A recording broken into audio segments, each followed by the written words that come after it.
es el ser siervos de Dios. Y digo que no es atractivo porque la mayor parte de veces a nosotros no nos gusta ser siervos.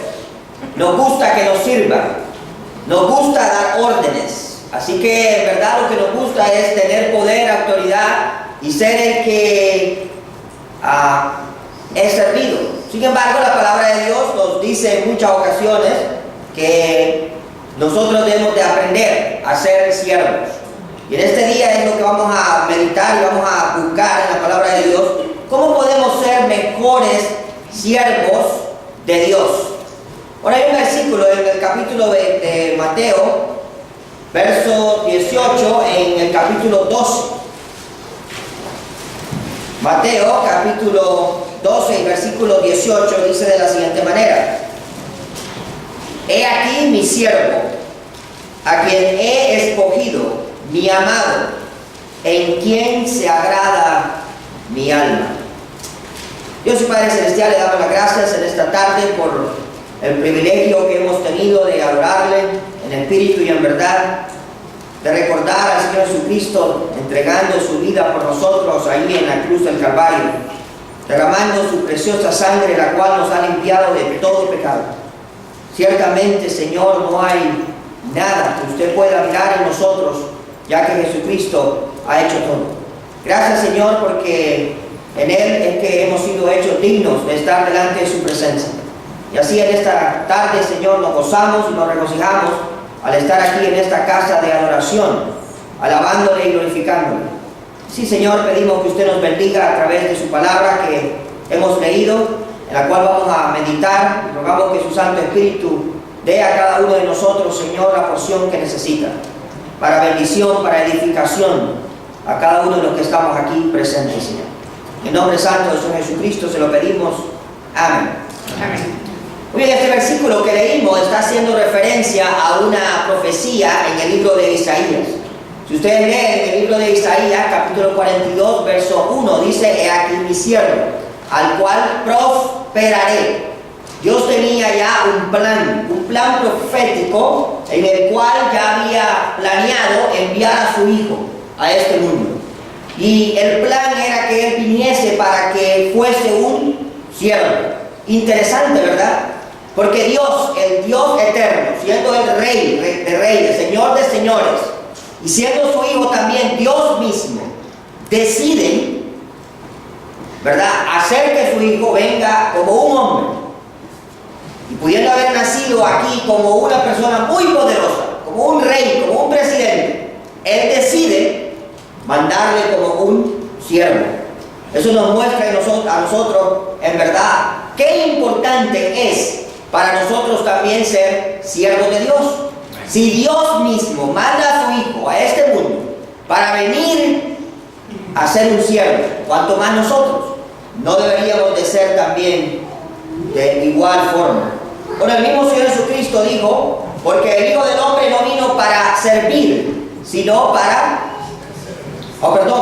ser servido, sino para servir y dar su vida por muchos. Entonces el Señor mismo tenía ese propósito en su propia persona.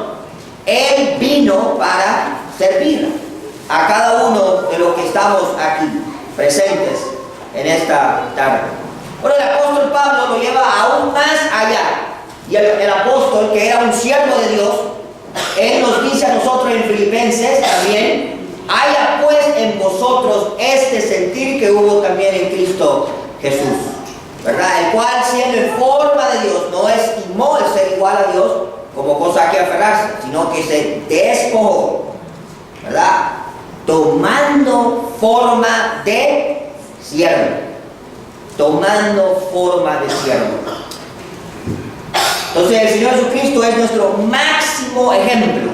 Él es el ejemplo supremo por el cual nosotros tenemos que vivir, el cual nosotros tenemos que imitar, el cual nosotros tenemos que seguir. Pablo dice tener ese mismo sentir.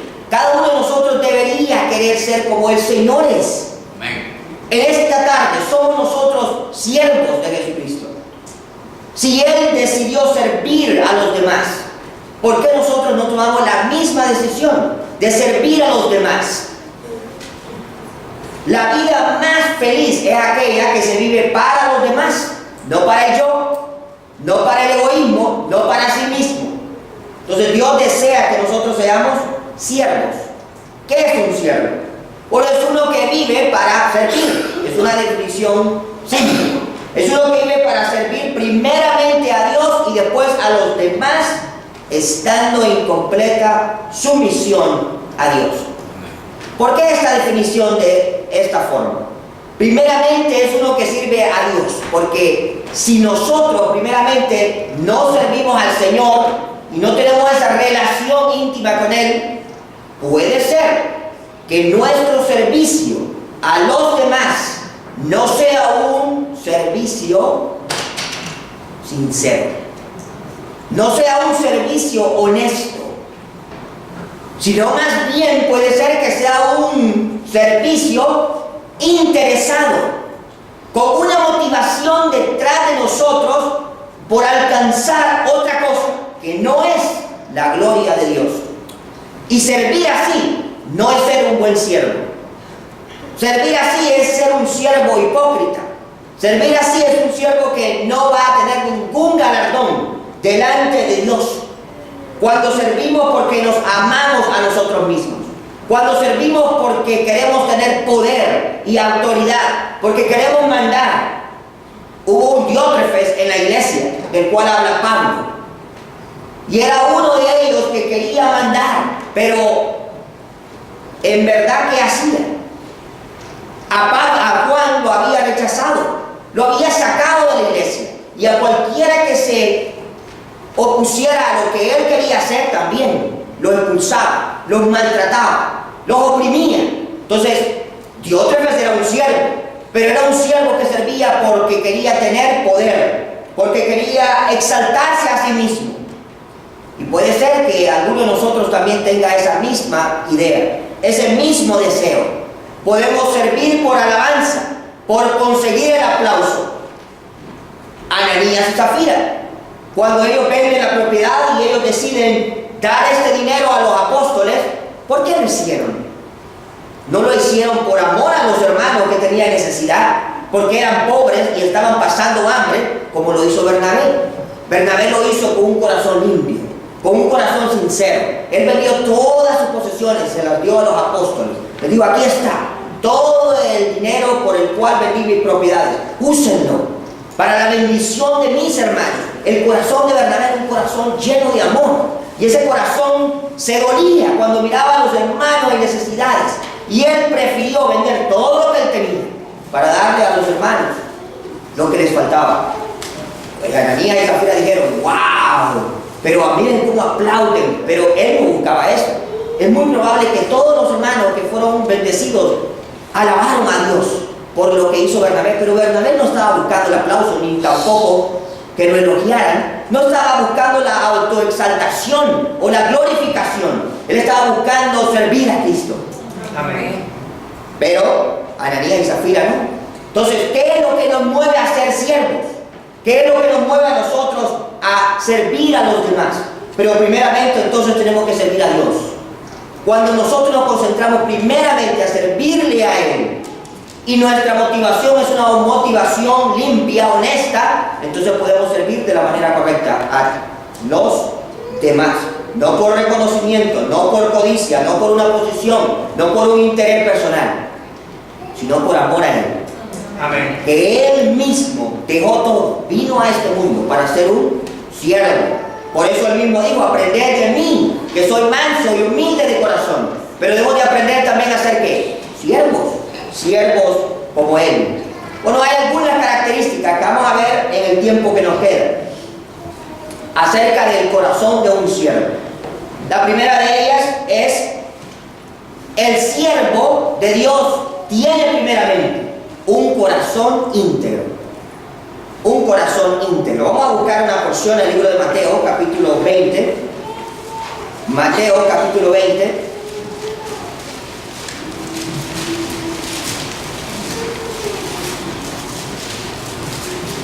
Versículo 20. No vamos a leer toda la porción por causa del tiempo, pero vamos a leer algunos versículos. Dice el versículo 20: entonces se le de Zebedeo, con sus hijos, postrándose ante él y pidiéndole algo. Él le dijo: ¿qué quieres? Ella le dijo: ordena que en tu reino se sienten estos dos hijos míos, el uno a tu derecha y el otro a tu izquierda. Entonces Jesús respondiendo dijo: no sabéis lo que pedís. ¿Podéis beber del vaso que yo he de beber y ser bautizados con el bautismo con que yo soy bautizado? Y ellos le dijeron: ¿podemos?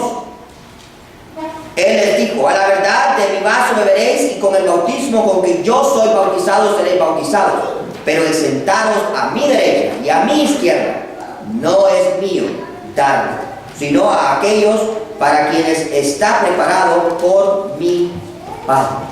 Bueno, es interesante esta historia. Ahí están los apóstoles, los seguidores de Jesucristo. Y del grupo de ellos habían dos hermanos, los hijos de Zebedeo, ¿verdad?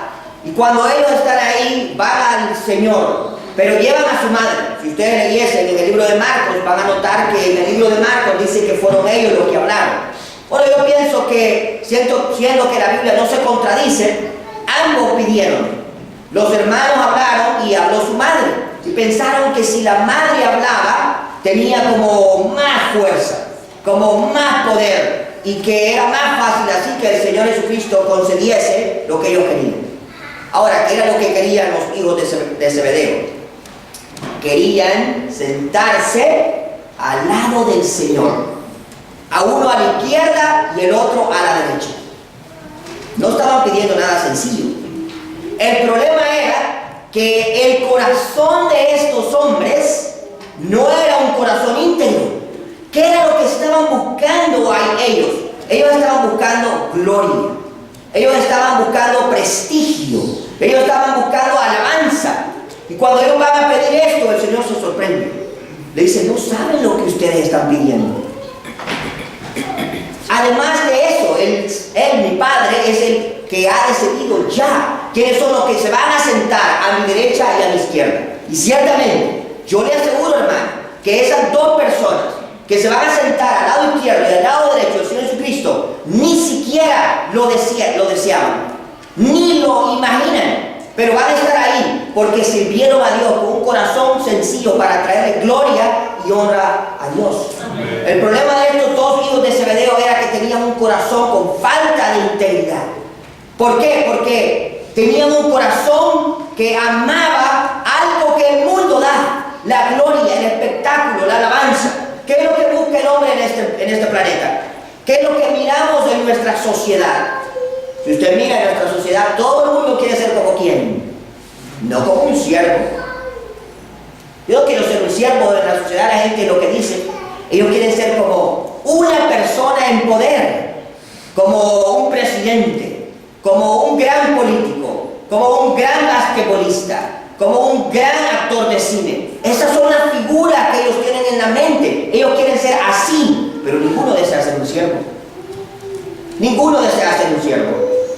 Y aquí el Señor le contesta luego en los versículos más abajo, cuando Él les dice: entonces Jesús llamándolos dijo: sabéis que los gobernantes de las naciones se enseñorean de ellas, y los que son grandes ejercen sobre ellas potestad. ¿Por qué el Señor dijo esas palabras a estos dos hombres? Lo que le está diciendo es: no se fijan que en el mundo es diferente. En otras palabras, lo que el Señor le dijo: el deseo de ustedes es un deseo mundano. Eso es lo que le está diciendo en pocas palabras. El deseo que ustedes tienen es el deseo mundano de cualquier persona en este mundo. Y cuando ellos tienen poder, ellos se enseñorean de ellos, explotan a las personas. Pero entre ustedes no será así. Entonces da la cláusula, la que muchas veces no nos gusta. Sí nos gusta cuando dicen son siervos de Dios, pero en verdad somos siervos de Dios como Él quiere. Y Él da la cláusula: el que de ustedes quiere ser grande, debe de ser ¿qué? Siervo. Y vamos a leerlo, en verdad. En ese versículo 26, mas entre vosotros no será así, sino que el que quiera hacerse grande entre vosotros será vuestro servidor. Y quiera ser el primero entre vosotros, será vuestro siervo. La grandeza cristiana, el primer lugar en el cristianismo, es aquel que está sirviendo a los demás. No es el que es servido por los demás, es el que sirve a los demás. ¿Qué grandeza es esa, en verdad? Es todo lo contrario a lo que el mundo busca. Para servir a los demás hay que tener un corazón primeramente íntegro, amar a Dios sobre todas las cosas. La integridad, el corazón íntegro es un corazón en el original, completo, no está dividido, no ama al mundo y a Dios a la misma vez, no ama la luz y las tinieblas a la misma vez, no ama a Dios y a Satanás. Es un mundo que solamente tiene en la mente a Dios, servirle a Él, amarle a Él y servir a su pueblo. Porque si es su pueblo, también lo ama. Entonces, ese es el deseo de un corazón íntegro. La integridad hace falta hoy en día, hermanos. En el mundo no hay integridad. Hace algunos años atrás, algunos presidentes anteriores, uno de ellos tuvo una relación durante su presidencia con una joven interna en la Casa Blanca. ¿Y qué dijo el mundo? Mientras haga el trabajo, no importa. No importa su vida privada. Esa fue la declaración de miles, de millones de personas en los Estados Unidos. ¿Qué nos dice esto? Nos da a entender que no hay integridad en nuestra sociedad, en la mayoría de personas. Pero el cristiano no se puede dar ese lujo. En la iglesia no puede existir eso. Todo siervo debe de tener un corazón íntegro, un corazón completo, enteramente consagrado a Dios, no a las cosas del mundo. Pero es fácil para nosotros caer en cosas similares, amar más al mundo, poseer las cosas del mundo, desear las cosas del mundo, ¿verdad? Y muchas veces nosotros nos damos cuenta cuando estamos haciendo exactamente lo mismo, ¿verdad? Por eso el Señor dijo en Mateo 6:24, no podéis servir a Dios y a las riquezas. Este mundo, este país es un país extremadamente rico. Miren ustedes, a pesar de que es una nación que está decayendo, pero todavía hay dinero, todavía la gente compra, todavía la gente tiene. Pero ¿cómo puede ser? Porque hay dinero. Pero el Señor dijo, no podéis servir a Dios y a las riquezas. Hace algún tiempo atrás yo tenía un trabajo y el Señor me habló fuertemente, ¿verdad? Trabajé 4 años en una high school en la noche, en Kennedy. Y en esta escuela yo me di cuenta que el dinero estaba tratando de ocupar el lugar que solamente Dios debe de ocupar en mi vida. Nadie más. Pero Satanás es inteligente, lo va haciendo paulatinamente, suavemente. Cuando ellos me dieron el trabajo, ellos me dijeron, puedes trabajar 4 días a la semana. Le dije, no. ¿Por qué no puedes? Porque los martes y los jueves voy a la iglesia. No voy a dejar de ir a los cultos. Esas fueron mis palabras. Si usted quiere me contrata, y si no, pues no voy. Él me dijo, está bien, lunes y miércoles, vas a trabajar. Voy a cubrir las otras 2 noches con otro. Muy buena persona el jefe, el que me contrató. Al primer año todo estuvo bien. En el segundo año también siguió bien. Pero el tercer año faltaron maestros. Por diferentes razones. Lo botaron, otros se enfermaron, renunciaron y cuantas otras cosas más. Ahora había que cubrir una posición. Y ellos dicen, Mr. Vieri, ¿puede usted cubrir la posición del martes? Le digo yo, no, porque yo tengo culto los martes. No, lo vamos a dejar salir temprano y además de eso, solo va a ser temporal mientras conseguimos a un maestro nuevo. Bueno, si es así, también ya le puedo hacer el favor. La cosa fue de que ese favor duró 1 año. Y llegaba tarde a los cultos y me dolía llegar tarde a los cultos los martes. Me dolía, en verdad, hermano. Usted no sabe cuánto me dolía. Solo llegar a orar durante los últimos 30 minutos de la reunión. Y el 4º año, que fue este último año pasado, ellos me dicen, bueno, otro problema, otros maestros se fueron. Ahora me dicen, mire, Mr. Vieri, ¿puede cubrir usted el jueves? Le digo, pero si ya lo cubrí el año pasado, ustedes nunca contrataron maestros. No se preocupe, esta vez sí vamos a contratar maestros. Y de buen corazón, ¿qué pasó? Cubrí todo el año. Llegaba tarde también a los cultos de los jueves y me dolía. Pero una cosa que me tocó fue cuando una noche me dicen mis dos hijas: pero ya casi no estás aquí, ya casi no te vemos. Venís acá a la casa y te vas rápido, porque tenés que ir a trabajar aquí. Y mi esposa me dice: pero me hace falta. Y dije yo: si mi esposa, perdón, no esposa. Si mi esposa y mis hijas me están diciendo estas cosas, ¿cómo se sentirá el Señor? Yo ya me siento mal y decidí renunciar completamente a este trabajo. Yo les digo, fue duro. ¿Saben por qué? Porque Satanás es el son $2,000 extras al mes. $2,000 que sirven, pero no importaba, porque el Señor me mandó. Yo sentía el deseo y no voy a dejar, porque no se puede servir ¿a qué? A dos señores, al dinero y a Dios. Cuando el dinero controla primeramente sus valores, cuando el dinero controla sus prioridades y cuando el dinero controla sus objetivos, tenga cuidado. Ya hay un gran peligro. Yo me di cuenta, dije yo, ¿cuáles son mis prioridades? Primeramente Dios, luego mi familia y la iglesia, ¿o es primero el dinero? Dije yo, no, mi prioridad siempre ha sido, y lo va a ser siempre, Dios y mi familia. Así que, fuera Kennedy. Me llamaron un montón de veces, le dije, no, que solo, no. ¿Por qué? Porque no podemos servir a dos señores. Entonces, Dios desea que cada uno de nosotros pueda tener un corazón íntegro. Bueno, el tiempo ha corrido, vamos a mirar otro por lo menos. ¿Qué más? Dios desea que nosotros tengamos un corazón obediente. Lucas capítulo 22 dice en este capítulo 22,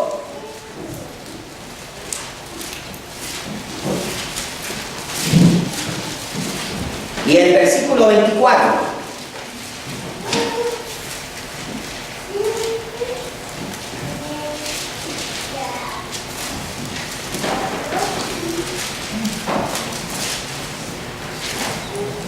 Hubo también entre ellos una disputa sobre quién de ellos sería el mayor.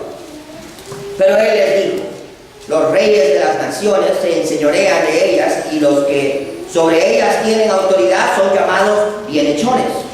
Mas no así vosotros, sino sea el mayor entre vosotros como el más joven, y el que dirige como el que sirve.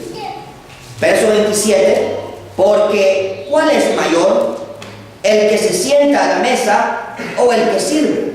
¿No es el que se sienta a la mesa? Mas yo estoy entre vosotros como el que sirve. Bueno, en esta ocasión también el Señor está hablando ahí y usa casi las mismas palabras, pero lo que me asombra en gran manera es la ilustración que él usa. En el versículo 27 dice: ¿cuál es mayor? ¿El que está sentado a la mesa o el que sirve? ¿No es el que está sentado a la mesa? Y él dice, y qué palabras, hermanos, que vienen de la boca del Hijo de Dios, del Dios mismo manifestado en carne. Yo estoy entre vosotros como el que sirve. Como el que sirve. Ahora, la segunda característica que debe tener un siervo de Dios es ser obediente. Y si usted nota todo lo que la palabra de Dios dice, si usted leyese en Juan 4:34, dice: mi comida es que haga la voluntad del que me envió y que acabe su obra. El Señor en obediencia a su Padre, Él dice: yo no hago nada si no es que mi Padre me haya dicho. Aún lo que Él hablaba, decía: mi doctrina no es de este mundo, es de Dios. Todo lo que Él hacía, todo lo que Él decía era de parte de su Dios, de parte del Padre que le había enviado, ¿verdad? Por eso la palabra en Juan 5:19: no puede el Hijo hacer nada por sí mismo, sino lo que ve hacer al Padre, porque todo lo que hace el Padre también lo hace el Hijo igualmente. Entonces, que el Señor era un siervo obediente. Y si usted lee Filipenses, se va a dar cuenta que fue obediente hasta la muerte y muerte ninguno como siervo sea obediente. Bueno, hay varias razones, pero una de las razones más importantes por las cuales ser obedientes es crucial, es porque la obediencia trae bendición. Lo voy a volver a decir, la obediencia trae bendición. Cuando usted obedece a Dios, usted no se imagina las grandes bendiciones que usted va a traer a su vida. Y no solamente a su vida, a sus hijos, a sus bisnietos, a todos aquellos que van a descender de usted. Porque en usted Dios va a bendecir a todos aquellos que están a su alrededor. Cuando usted obedece, Dios va a hacer grandes cosas. Abraham, le dice el Señor, sal de Ur. Le dice Abraham, ¿para dónde? No importa. Le dice, Señor, no importa, aunque no conozca para dónde voy, yo voy a obedecer, porque tú me lo dices. Y él salió, dice la Biblia, sin saber para dónde iba. ¿Y en quién se convirtió Abraham? Fue el padre de la fe. En él han sido bendecidos todas las naciones, hasta usted y yo. ¿Y si Abraham no hubiese obedecido? Fue por la obediencia de Abraham que él fue bendito. Y fue por la obediencia que él tuvo la palabra de Dios, que Dios le bendijo con hijos como Isaac, de donde salieron la descendencia de David. La descendencia de David tuvo a Jesús, y Jesús fue el Salvador del mundo, el que le salvó a usted y a mí. ¿Se fija dónde lleva la obediencia? La obediencia trae grandes bendiciones. Noé hace un arca, pero Señor, si aquí no hay mar.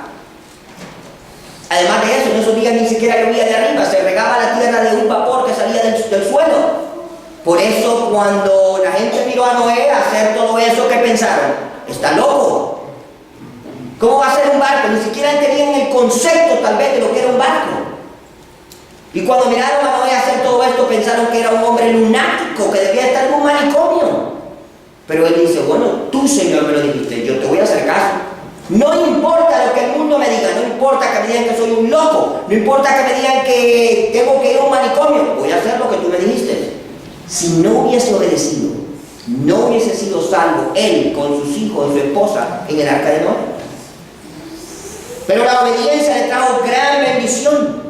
El ciego en Juan 9, cuando el Señor le dice, vete, el Señor lo podía sanar. Ahí mismo, él sanó a otro de esa manera, diciendo la palabra. Pero le dice, vete, lávate en el estanque de Siloé.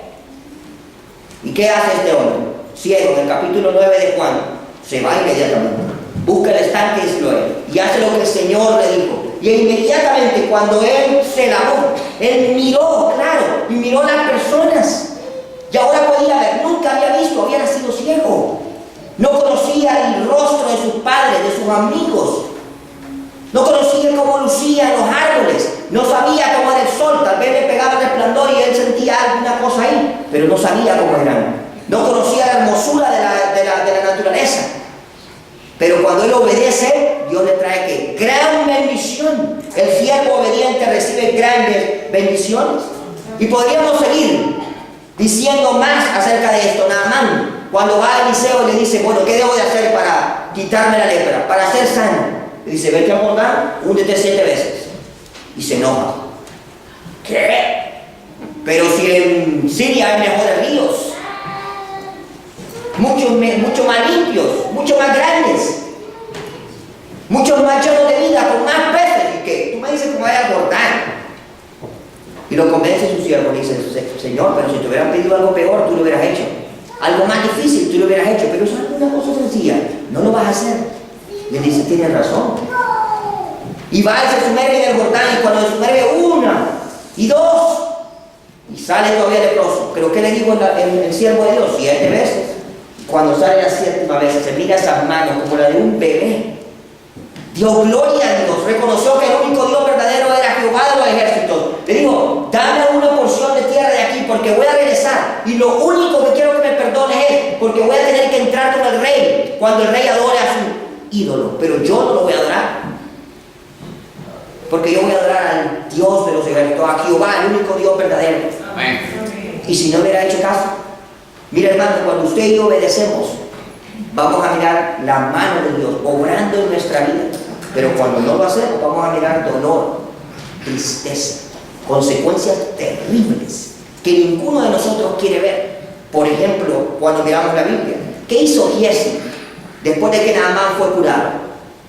Él le ofreció a Naamán, le ofreció dinero al siervo de Dios y le dice: mira, te voy a dar oro y te voy a dar vestido. No, le dice, porque las cosas de Dios no se venden. No voy a agarrar nada en lo absoluto. Y no agarró nada en lo absoluto. Eliseo le dijo: no, las cosas de Dios no se pueden vender. Pero ¿qué hace Eliseo?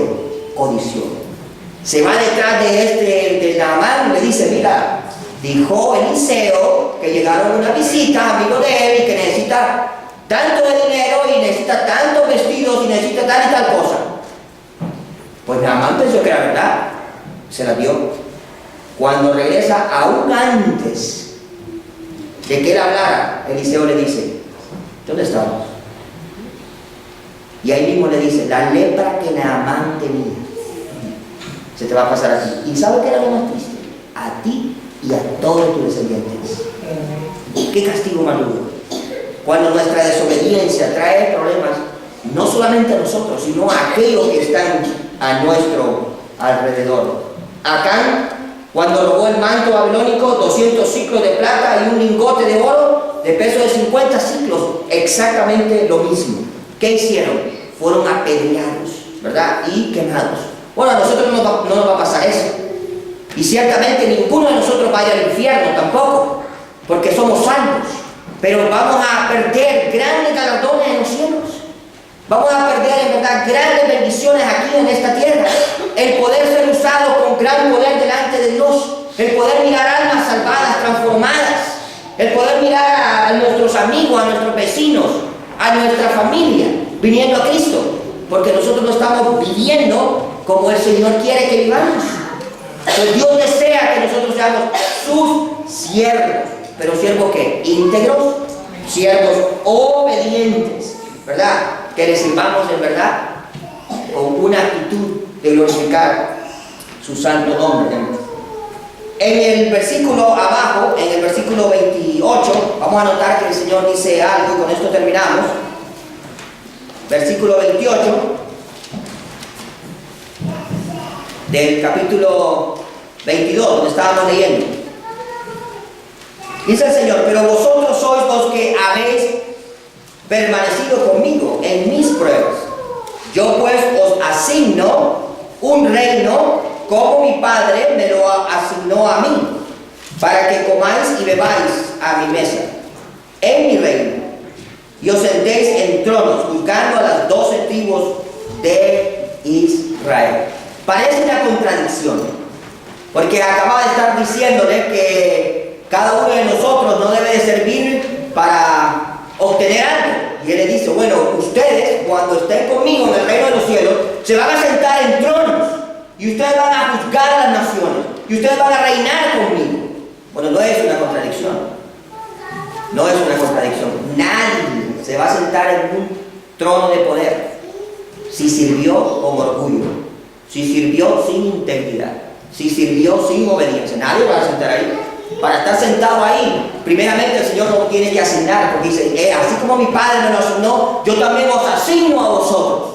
El Señor se lo va a dar al que en verdad es un siervo fiel. Por eso el Señor dice ahí, aunque es otra referencia y está hablando de otra cosa, pero imagínense: buen siervo fiel, en lo poco has sido fiel, en lo mucho te pondré. Solamente aquellos que sirvan con un corazón íntegro, obediente, sano a Dios van a tener grandes bendiciones de Dios.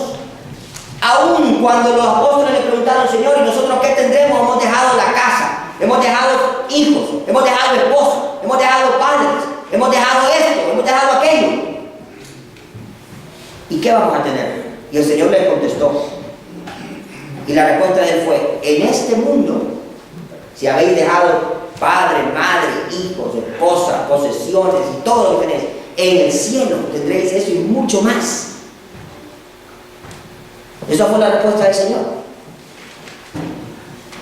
Y ¿Y qué es lo que quería dar a entender el Señor Jesucristo? Es que en verdad vale la pena servir a Cristo. Es lo que Él estaba diciendo, el mensaje es: sirvan a Cristo, que es lo mejor que pueden hacer, porque ciertamente las bendiciones son grandes, pero no sirvan por las bendiciones, sírvanlo porque lo aman a Él.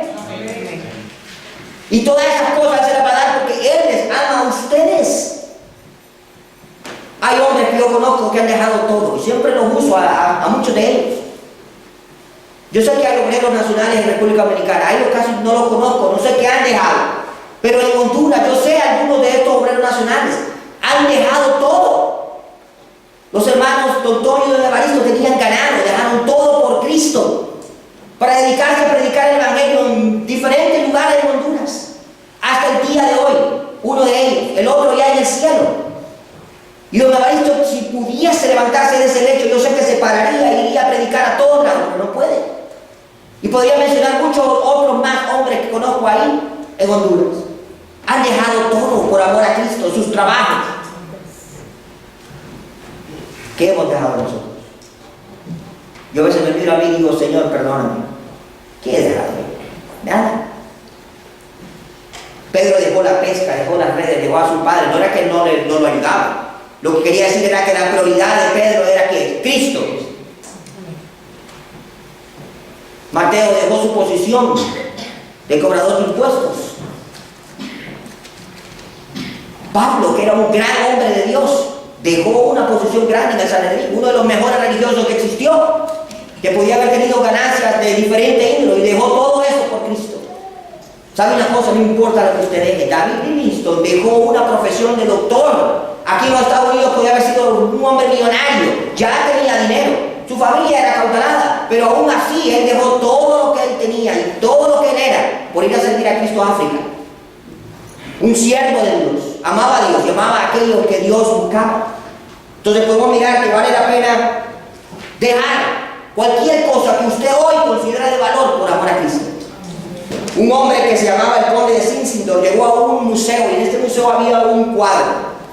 Y en ese cuadro había una pintura del Señor Jesucristo. Y el Señor había sido pintado con sus manos abiertas, clavado a la cruz, y sus pies traspasados en el madero. Y habían escrito una frase abajo. El pintor había puesto: esto es lo que yo hice por ti. ¿Qué has hecho tú por mí? ¿Sabe qué hizo el conde de Zinzendorf? Un hombre muy rico. Señor, ¿qué he hecho yo por ti? Nada. Fue él que entregó todo lo que él tenía a los pobres y se dedicó a Cristo. Yo no le estoy diciendo que usted haga eso, pero si usted siente el llamado, yo le aseguro que sería el mejor. No hay nada mejor que servir a Cristo. Yo no lo cambiaría por nada, nada en este mundo. Porque Él es el único que tiene, como dijo Pedro, palabras de vida eterna. Que el Señor nos ayude en este día a poder ser siervos que tienen un corazón limpio y un corazón obediente para seguir al Señor siempre. Dios bendiga con sus palabras.